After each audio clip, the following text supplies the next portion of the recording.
Commander stood on the bridge of the horizon's edge, staring at the massive alien structure floating before them.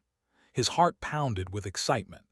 After 200 years of wondering if they were alone in the universe, humanity had finally found them.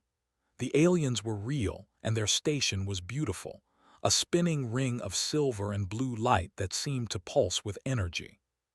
"Send the greeting message again," ordered his communications officer. "All frequencies, tell them we come in peace."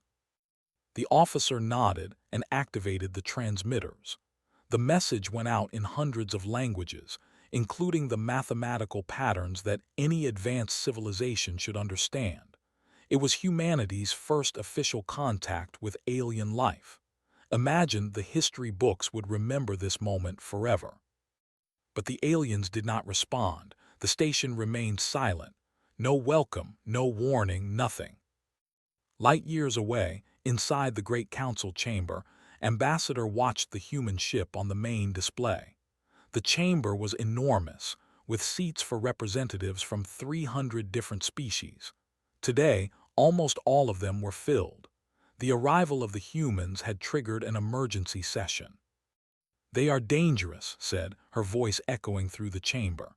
She was a species that looked like walking crystals, and her voice had a musical quality that made every word sound important. "Look at their history. Look at how fast they have grown." The display changed, showing images from Earth. Cities burning during ancient wars. Mushroom clouds rising from nuclear explosions. Humans fighting humans with terrible weapons. Then the images shifted forward in time, showing humanity spreading across their solar system like a virus, building colonies on dead worlds, mining asteroids, constructing ships in the darkness of space. 2 centuries, continued. That is all it took them to go from radio waves to faster-than-light travel. 2 centuries. Most species take 2,000 years. Some take 10,000. The humans are evolving too quickly, and their history shows they solve problems with violence first. Counselor stood up. He was a species that resembled giant insects with too many legs. "I agree with Ambassador," he clicked in his strange language, which the chamber's translators converted to common speech. "My people have studied the humans extensively. They have fought over 5,000 major wars in their recorded history. They built weapons capable of destroying their entire planet before they achieved world peace. No other species in our records has done this." Murmurs spread through the chamber, fear, concern, some anger. A younger counselor, unnamed, stood to speak. "But they did achieve peace eventually. Their world is unified now. Should we not give them a chance to prove themselves?" "We gave them a chance," responded coldly. 3,000 years ago. They destroyed 17 colony worlds before we could stop them. The memory cores do not forget. The humans show all the same warning signs." On the horizon's edge was getting worried. 6 hours had passed since their arrival, and the alien station had not responded once. His science officer, Doctor, had been scanning the structure continuously. "Commander, I am detecting energy buildups around the station," reported. "It looks like weapon systems. They are activating." "Shields up," ordered immediately. "But do not charge weapons. We are not here to fight." The alien station suddenly came alive. Bright lights emerged from hidden ports, and before could react, a beam of purple energy shot out and hit the horizon's edge. But it was not a weapon. The ship's systems went dark for a moment, then rebooted. When they came back online, the ship would not respond to any commands. "We have been locked out of our own systems," the engineering officer shouted. "They have taken control." "Grab the communications panel. This is Commander of Earth. We are peaceful explorers. Why are you attacking us?" No response. The station fired again, and this time a tractor beam grabbed the horizon's edge. The ship began moving toward the station against the crew's will. In the council chamber, the vote was being called.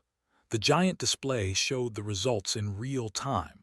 Green lights for allowing humanity to join the galactic community. Red lights for quarantine. The red lights dominated the board overwhelmingly. "The vote is decided," the head counselor announced.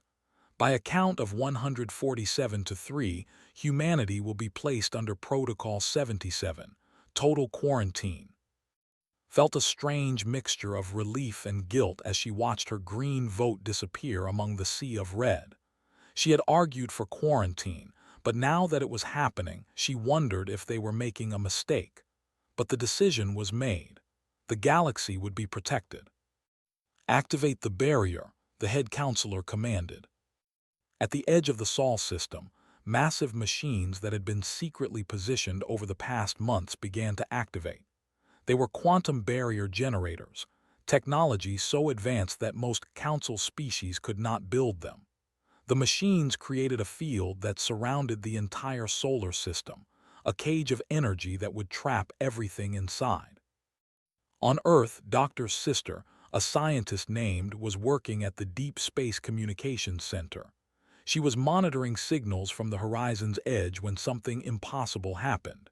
Every signal from space suddenly stopped. The stars went silent. "Check all the equipment," ordered her team. "Something is wrong with our receivers." But the equipment was fine. It was space itself that had changed. Every probe beyond the solar system stopped transmitting. Every telescope showed the same strange shimmer at the system's edge. And the horizon's edge, humanity's first starship to reach the aliens, simply vanished from all sensors. Stared at the empty screens and felt cold fear in her chest. "We are alone again," she whispered. Commander woke up in a white room. His crew was there, all of them unconscious in strange pods. He tried to move but could not. Through a window he could see aliens watching them. They looked sad, he thought, or maybe guilty. A voice spoke in perfect English coming from everywhere and nowhere. "You will sleep now. Your species is too dangerous to be allowed into the galaxy. Perhaps in 1,000 years we will check on you again. Perhaps by then you will have learned peace." "We know peace," shouted. "We came in peace, let us talk to you." But the voice did not respond. A gas filled pod and his eyes grew heavy. His last thought before darkness took him was a simple one. They had left Earth to find friends among the stars. Instead, they had found fear. Back on Earth, humanity looked up at the stars and received only silence in return. They sent messages. They sent probes. They built bigger transmitters and more powerful telescopes, but nothing changed. The barrier was invisible, but it was there, and it swallowed everything they sent through it. The Council had made their decision. Humanity was alone, cut off, imprisoned in their own solar system. The galaxy moved on, believing they had prevented a disaster. They had no idea what they had actually done. They had not stopped a threat, they had created one. In the darkness and silence, humanity would change. They would adapt. They would grow stronger. And one day they would break free. 50 years had passed since the stars went silent. An entire generation had grown up never knowing a universe that answered back. The barrier at the edge of the solar system had become a fact of life, as normal to young people as gravity or sunlight. But for those who remembered the dreams of first contact, it was a wound that never healed. Admiral stood in the command center of Luna Base, watching the construction yards through the massive windows. Thousands of ships floated in the darkness, being built by millions of robots and human workers. The fleet had grown beyond anything the old Earth governments could have imagined. There were battleships the size of cities, carriers that could launch hundreds of fighters, and destroyers built for speed and firepower. "Admiral, the latest report from the barrier research team," an officer said, handing him a data tablet. Read it carefully.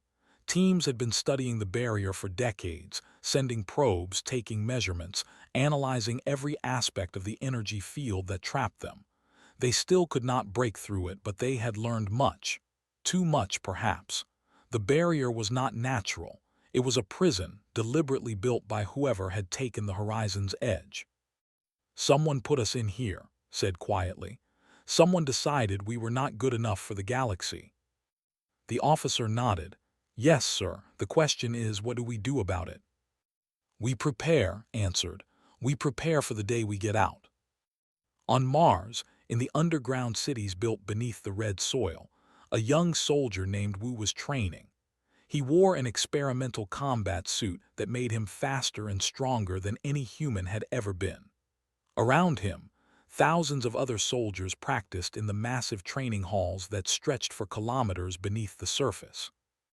Wu had never seen Earth. He had been born here in the tunnels in the darkness, but he had been raised on stories of the barrier and the silence. He had been taught that somewhere out there, beyond the cage, there were aliens who had judged humanity and found them lacking. Again, his instructor shouted, "Faster!" Wu moved through the combat course, his suit amplifying every motion.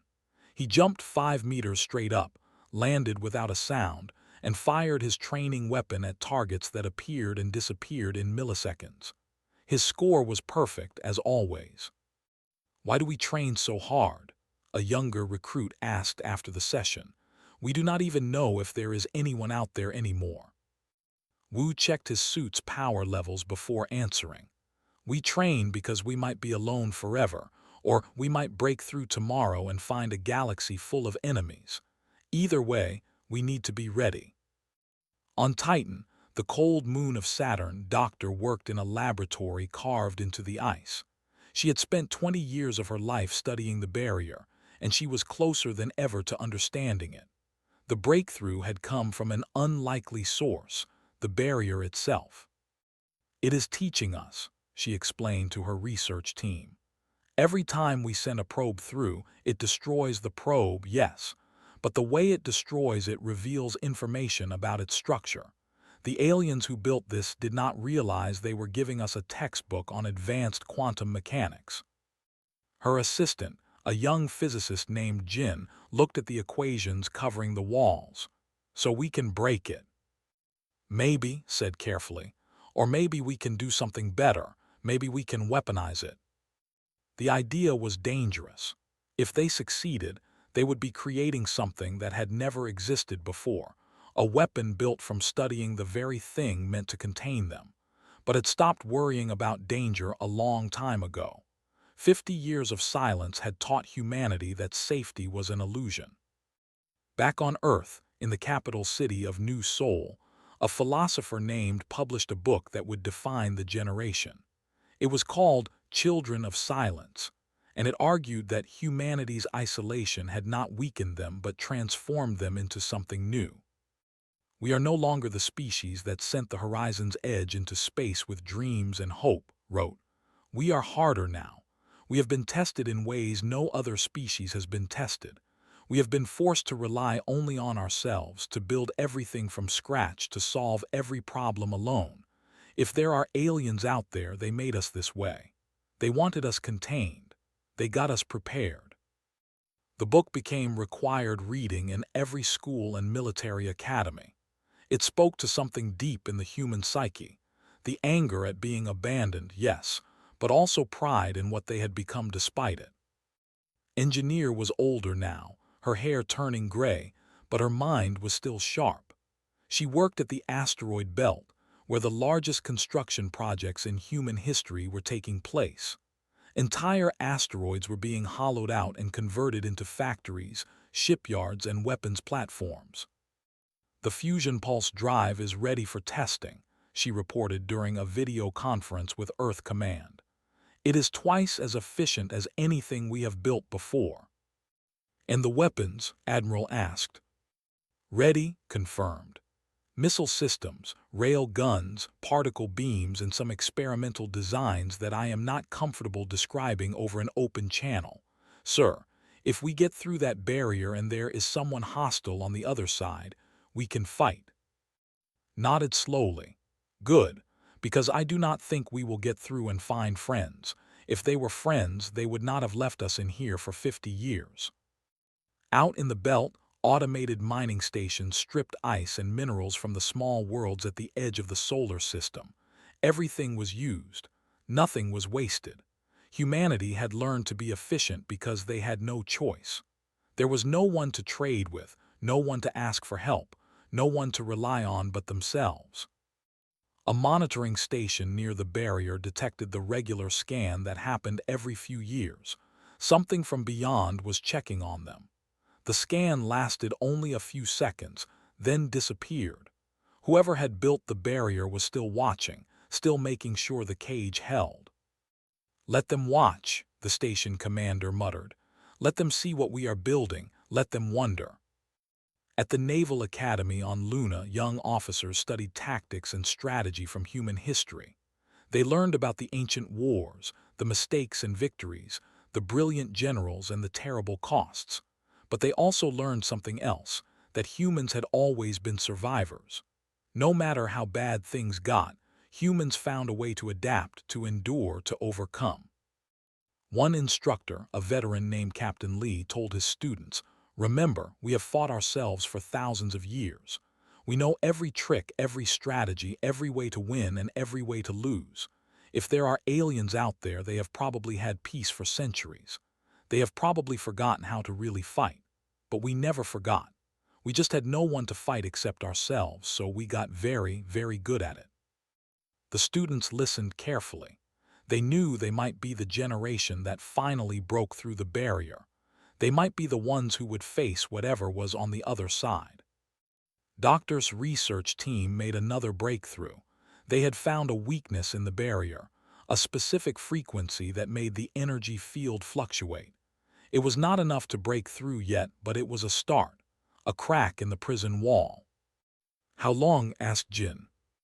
10 years, Jin estimated. "Maybe 20. We need to build the equipment to generate enough power." "Then we build it," said simply. "We have waited 50 years. We can wait a little longer." But in orbit around Neptune, something unexpected happened. A probe that had been sent toward the barrier decades ago suddenly sent back a signal. It should have been destroyed like all the others. But somehow, it had penetrated a few meters into the barrier before being crushed. In those few meters, its sensors had detected something. A message. A signal from the other side. It was not in any human language, but the mathematical patterns were clear. It was a transmission between alien ships, and the probe had caught a fragment of it. The message was translated within days. It said, "Swarm approaching. Request immediate reinforcement." Humanity did not know what a swarm was, but they understood one thing clearly. The galaxy beyond their cage was at war. 100 years after humanity had been sealed away, the Galactic Council faced an enemy they could not understand and could not defeat. The swarm had come from the dark spaces between galaxies, and they were unlike anything the Council had ever encountered. Ambassador was old now, her crystalline body showing cracks and dimness that came with age. She sat in the emergency council session, watching the reports with growing horror. Another colony lost, another fleet destroyed. They were unstoppable. 17 systems fallen in 3 months, the military coordinator reported. His voice was shaking. Estimated casualties, 42 billion. They are accelerating their advance. On the display, images showed the aftermath of attacks. Cities turned to slag. Starships cut apart and absorbed into the swarm's collective. They were not biological creatures. They were silicon-based entities that could merge with technology, taking control of it, learning from it, becoming stronger with every victory. General Menu of the Defense Force stood to address the Council. They were a warrior species, the closest thing the Council had to professional soldiers, but even Menu looked defeated. "Our forces are inadequate," he admitted. "We fight with precision weapons designed for peacekeeping. We have rules of engagement that limit collateral damage. We warn civilian populations before we strike. They have no such limitations. They consume everything in their path. They learn from every ship we send against them and adapt. Every battle makes them stronger and us weaker." "Then what do you propose?" Counselor asked. He was ancient now, one of the few remaining from the generation that had voted to quarantine humanity. "Should we abandon our principles and become destroyers?" "Maybe we should ask someone who knows how to fight destroyers," a young voice said. Everyone turned to look at the speaker. It was a junior analyst who had no business speaking in a full council session. But these were desperate times, and traditional protocols were breaking down. "Explain yourself," the head counselor demanded. Activated her data tablet and files appeared on the main display. Files marked with the seal of Protocol 77. The quarantine files, the human files. "I have been studying species with military aptitude," said, "looking for any edge we can find against and I found this." She pulled up images from Earth's history. "The humans. We locked them away because they were too violent, too dangerous, but maybe that is exactly what we need now." The chamber erupted in protests and shouts. Felt her hearts beating faster. The humans. After a century, someone was finally talking about the humans. "They fought 5,000 wars before they achieved peace," protested. "We contained them for good reason." "And they survived all of them," countered. "More than that, they learned from them. Look at this." She showed a battle analysis from human history. "This is a campaign from something they called World War II. The tactical complexity, the resource management, the willingness to accept casualties to achieve objectives. It is unlike anything in our military database."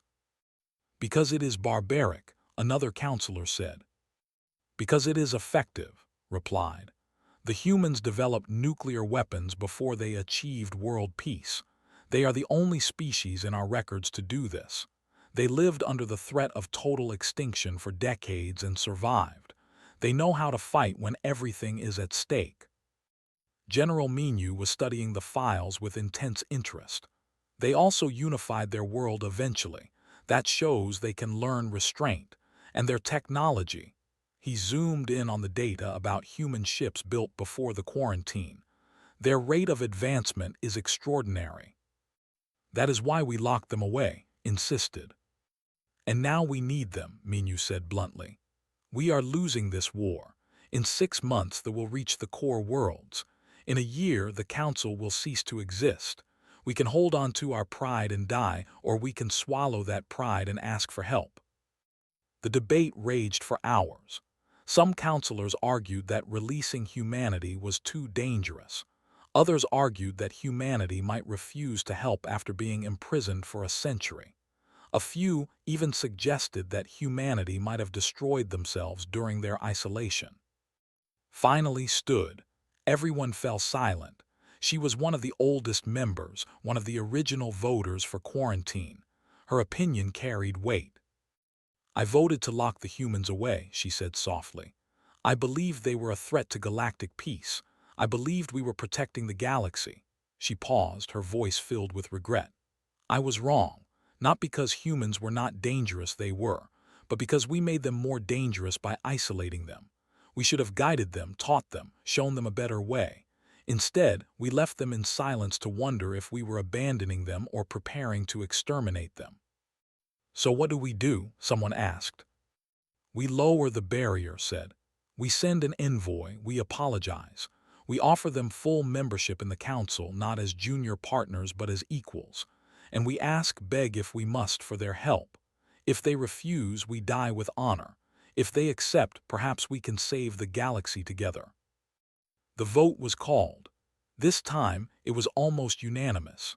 The barrier around Sol system would be lowered, and an envoy would be sent to make first contact with humanity for the second time. But there was a problem. When the technicians tried to lower the barrier, they found something disturbing. The barrier was already weakened. Something had been attacking it from the inside for years, wearing it down, studying it. "They have been trying to break out," the chief technician reported, "and they have nearly succeeded." The Council rushed to prepare the envoy ship. They chose to lead it since she had been there for the original quarantine. They loaded it with gifts, with apologies recorded in every language, with offers of peace and partnership. The ship arrived at Sol system just as the last parts of the barrier were being deactivated. They sent greetings on all frequencies, explaining that they came in peace, that the quarantine had been a mistake, that humanity was needed to save the galaxy. But before they received any response, Their sensors detected something that made the crew freeze in terror. The barrier was not being lowered from the outside. It was being destroyed from the inside. A massive energy pulse erupted from somewhere in the outer solar system. It was not like anything in the Council's database. The pulse hit the barrier and shattered it like glass, sending fragments of quantum energy rippling across space. Every monitoring station within 10 light-years went dark, their systems fried by the overflow. When the sensors cleared, the Envoy crew could see into Sol's system for the first time in a century. What they saw made them understand that they had made a terrible mistake all those years ago. Not the mistake of containing humanity. The mistake of thinking the containment would hold. The solar system was filled with ships, thousands of them, tens of thousands, military vessels of designs the Council had never seen, bristling with weapons and armor. Stations the size of moons orbited every planet. The asteroid belt had been transformed into a massive construction yard. Even the outer system, where nothing should exist, showed signs of development. "They built all of this," the Envoy captain whispered. "In 100 years, they built a war machine that rivals the entire Council fleet." On the sensors, they detected a ship approaching. A human ship, massive and powerful, painted in dark colors that seemed to absorb light. As it came closer, they could read the name painted on its hull in English: Sol's Fury. A communication channel opened. A human voice spoke, translated automatically by their systems. "This is Captain Ho of the Earth Defense Force. You have entered our system without permission. Explain your presence, or we will open fire." The envoy tried to respond, tried to explain, but their words seemed hollow now. They had locked humanity away and thrown away the key. Now humanity had broken down the door and they were armed, angry, and dangerous. The galaxy was at war, and the Council had just unleashed the one species they had feared most. Except now, that species had 100 years of anger and 100 years of preparation. The question was not whether humanity would help. The question was what price they would demand for that help, and whether the Council could afford to pay it. The human fleet emerged from Sol's system like a swarm of angry wasps. Admiral commanded from the flagship Liberty's Dawn, watching his tactical display as thousands of ships spread out into formation. After 100 years of isolation, humanity was finally free. But the universe they found was not the peaceful place they had hoped for. "Admiral, we are receiving a distress signal," his communications officer reported. "It is coming from a Council convoy, approximately 3 light-years from our position. They are under attack." "What are they fighting?" asked. The officer looked pale. "The message says swarm. Should we investigate?" Thought about the Council envoy that had arrived just hours ago. They had come with apologies and pleas for help. Ambassador had explained everything: the quarantine, the reasons, the war they were losing. Had listened without expression, his face carved from stone. He had not accepted the apology. He had not refused it either. He had simply said humanity would consider the situation. Now here was a chance to see what the Council was fighting against. "Take the Third Fleet," ordered. "We investigate, but everyone stays ready for combat. We do not know what we are flying into." Captain Ho commanded the destroyer Sol's Fury, leading a squadron of 20 ships toward the distress signal. They jumped to faster-than-light speed and emerged near a scene of chaos. A Council supply convoy, 12 cargo ships and 6 escorts, was being torn apart by something that looked like a mechanical storm. The swarm was beautiful and terrible. Thousands of silicon-based entities swarmed around the convoy like insects, each one glowing with inner light. They moved in perfect coordination, cutting through the Council ship's shields as if they were paper. Ho watched as a unit attached itself to a cargo ship, and the ship's systems began to change, being absorbed and converted into more. "They are assimilating the technology," Ho's tactical officer said, "taking control of it." "Then we do not let them touch us," Ho replied. "All ships maintain distance.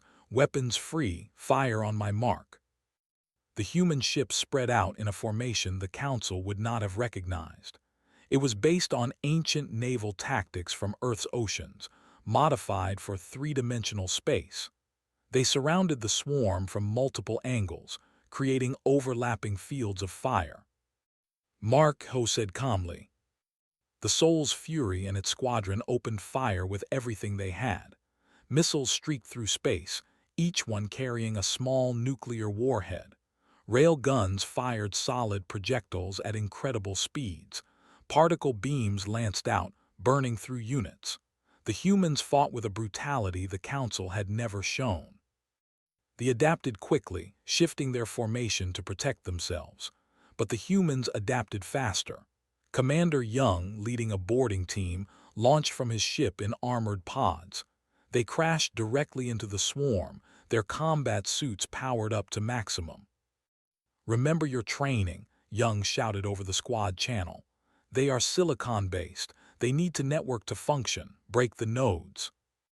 The boarding teams physically ripped apart units, learning their structure in real-time combat. It was savage, brutal work. 3 soldiers died in the first minute, but they succeeded in disrupting this network connection, causing confusion in the swarm. Ho saw the opening and exploited it. Nuclear mines pattern Delta, deploy now. Small devices shot out from the human ships, spreading through the swarm. When they detonated, the electromagnetic pulse from the nuclear explosions fried the delicate circuits. The swarm fractured, its coordination breaking down. "Press the attack," Ho ordered. 3 hours later, the swarm was destroyed. The human fleet had lost 4 ships and 200 crew members. The Council convoy had lost 9 of its 12 vessels, but they had 1. Captain Ho's ship approached the remaining Council vessels.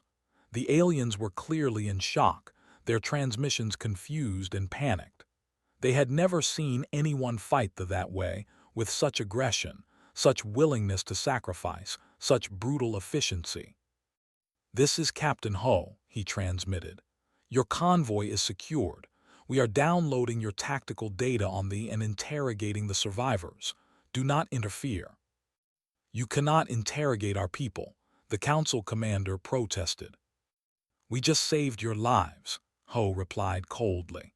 "You will cooperate, or you will explain to your superiors why you refused intelligence that could help win this war." The Council officer went silent. The humans were not asking permission. They were taking what they needed. By the time Admiral arrived with reinforcements, Captain Ho had assembled a detailed report on their strengths, their weaknesses, their tactics. It was more information than the Council had gathered in months of fighting. "They are effective fighters," Ho reported, "but they rely too much on their network coordination. Disrupt that and they become confused. They also learn from every encounter, so we cannot use the same tactic twice." "Then we keep changing tactics," said, "just like we did when fighting ourselves." The Council envoy ship arrived. An ambassador requested a meeting. Agreed, but on his terms. They met on the Liberty's dawn, surrounded by human soldiers in full combat gear. The message was clear. Humanity was no longer asking for permission to exist. Looked older than her years, her crystalline body dim with stress and age. She looked at the human admiral with sad eyes. "Commander," she said softly, "we still have him. After 100 years, he and his crew are still in stasis. We kept them safe. We can wake them now." His expression did not change, but his voice was ice. "You imprisoned my predecessor for a century. You locked my entire species in a cage because you were afraid of us. Now you expect gratitude because you did not murder him." "I expect nothing," replied. "I came to apologize and to beg. The galaxy is dying, Admiral. Billions are dead. Billions more will die. We need your help." "You need our help," repeated. "The help of the dangerous humans, the species too violent for the galaxy." "Yes," admitted. "We were wrong about you. Or perhaps we were right, but we need that violence now." Ambassador, humanity's newly appointed representative, stepped forward. She was younger than but carried herself with equal authority. "You locked us away for a century," she said quietly. "You left us in silence. You made us wonder every day if we were alone in a dead universe or if something out there wanted us extinct. Do you understand what that does to a people?" "I do now," said, "and I am sorry." "Your apology does not bring back the dreams we lost," continued. "It does not erase 100 years of isolation, but—" She paused, looking at Admiral. They had discussed this before the meeting. "We will help you, not because we forgive you, not because we trust you, but because billions of innocent people are dying and we know what it means to be abandoned. We will not abandon them the way you abandoned us." "Thank you," whispered. "But we do it our way," said firmly. "No council oversight, no rules of engagement, no restrictions on our methods. We fight to win and we fight the way we know how. If that makes you uncomfortable, find someone else." "There is no one else," admitted. "Then you accept our terms," said. "We fight we save your people. But when this is over, we are equals on the council, not guests, not junior members, equals. And Sol system becomes an independent sector. We control our own space, our own laws, our own future. Take it or leave it." The council had no choice. They agreed to everything. What else could they do? They were losing the war, and humanity was their only hope. As the council envoy left, Commander Young approached Admiral. "Sir, the crews are ready for deployment. Where do we go first?" Looked at the star charts, seeing the red marks indicating controlled systems. So many, too many, but humans had faced impossible odds before. "We go where we are needed most," said. "We go to war, and we show them what 100 years of silence taught us. We show them what happens when you cage the species that conquered its own world through fire and blood, then expected them to stay weak." The human fleet began to move, spreading out across the galaxy. They were not saviors coming in peace. They were weapons, forged in darkness and silence, unleashed on an enemy that had never faced anything like them. The Council had tried to protect the galaxy from humanity. Now they would see if humanity could save the galaxy despite them. The war turned in 6 months. It was not a clean or easy turn, but it was undeniable. Wherever human fleets deployed, the advance stopped. Sometimes it stopped because the humans won. Sometimes it stopped because both sides took such terrible casualties that neither could continue. But it stopped. Colonel Myra commanded ground forces on a world called Prime, where they had occupied 3 major cities. The Council military had tried for weeks to retake them with minimal civilian casualties. They had failed. Myra's forces took the cities in 4 days. The Council observers were horrified by the methods. The humans used tactics that were older than faster-than-light travel, building-to-building combat, artillery bombardment, scorched earth strategies that left nothing for the enemy to assimilate. The civilian casualties were not minimal. They were significant. But the cities were retaken, and when Myra's forces found survivors hiding in the ruins, something unexpected happened. The same soldiers who had been so brutal in combat became gentle caregivers. They shared their food, their medical supplies, their water. They helped rebuild shelters. They protected the civilians from looters and criminals. A council observer named Thane approached Myra after the battle. "I do not understand your people," he admitted. "You fight like demons. You destroy without hesitation. But then you care for the wounded and feed the hungry. How can you be both?" Myra was cleaning her weapon, her face covered in dirt and exhaustion. "Because we had to be," she answered. "For 100 years we were alone. We learned to fight hard because we had to survive in silence, never knowing if someone was coming to destroy us. But we also learned to take care of each other because we were all we had. We are not cruel, observer. We are practical. We do what needs to be done." Engineer Wu, now a construction brigade leader, arrived at Prime 3 days after its liberation. His teams brought prefabricated shelters, water purification systems, and power generators. Within a week, the survivors had better living conditions than they had enjoyed before the invasion. "Why do you help us?" a civilian asked Wu. "We are not your people." Wu looked at the alien with tired eyes. "Because someone should have helped us when we needed it," he said simply. "Someone should have answered when we called out to the stars. No one did. We will not make that same mistake." The contradiction confused the council, but it was the core of what humanity had become. They were warriors who understood the cost of war. They were survivors who remembered what it meant to be abandoned. They fought with savage efficiency, but they also rebuilt with generous hearts. Admiral coordinated the largest human operation, the assault on the home cluster. Intelligence had finally located the central nexus, the heart of the swarm's collective intelligence. It was deep in space that the Council had already written off as lost.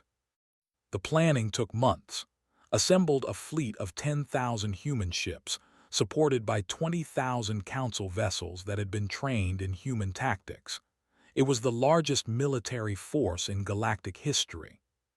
"We get one chance," told his commanders. "They will adapt after this. If we fail, they will become immune to every tactic we have used. We must succeed completely or not try at all." The battle began at dawn, though in space, dawn was an arbitrary concept. The human fleet struck from 6 different vectors simultaneously, overwhelming this ability to coordinate. They used every trick they had learned: nuclear mines to disrupt networks, boarding teams to physically tear apart critical nodes, kamikaze drones to break formation, electronic warfare to jam communications. The fighting was catastrophic. Human ships were destroyed by the hundreds. The Soul's Fury, Captain Ho's vessel, was cut in half by a weapon. Ho survived by evacuating to an escape pod, then immediately commandeered another ship and returned to the battle. The humans did not retreat. They could not afford to. Commander Young led a boarding assault directly into the Nexus itself. His team of 500 soldiers penetrated the central structure, fighting through swarms of defenders. The casualties were nightmarish. 400 soldiers died in the assault, but the surviving 100 reached the core and planted fusion bombs throughout the structure. "For everyone who died in silence," Young shouted as he triggered the countdown. "For everyone who wondered if we were alone. For everyone who hoped the stars would answer." The Nexus exploded. The collective intelligence shattered. Across the galaxy, units suddenly lost coordination, becoming isolated fragments instead of a unified swarm. The war was not over, but the had been broken. The remaining pockets could be hunted down over the following years. The cost was terrible. Humanity lost 3,000 ships and 150,000 soldiers. The Council forces lost even more, but the galaxy was saved. In the aftermath, the Council offered humanity a permanent seat, not as junior members, but as equals. The ceremony took place in the Great Council chamber, where Ambassador had once argued for humanity's quarantine. Now she stood to welcome them. "We feared you would become monsters," said, her voice broadcast across the entire galaxy. "We were right to fear, but wrong about the reasons. You became the monsters that monsters fear, not because you are cruel, but because you understand both the necessity of violence and the value of mercy. You learned these lessons in silence, in isolation, because we forced you to face the darkness alone." Ambassador accepted the council seat on behalf of humanity. She did not smile. "We accept this position," she said, "but we do not forget the 100 years. The barrier may be gone, but its memory remains. We will work with you. We will protect the galaxy alongside you, but we will never again allow anyone to decide our fate but ourselves." The Council renamed Sol System as the Forge Sector, in recognition of what humanity had become during their isolation. The ruins of the barrier were left in place, converted into a memorial. Doctor, now ancient and frail, proposed its name, the Gate of Necessity. It was approved unanimously. The galaxy slowly learned to work with humanity. It was not always easy. Humans remained suspicious and independent.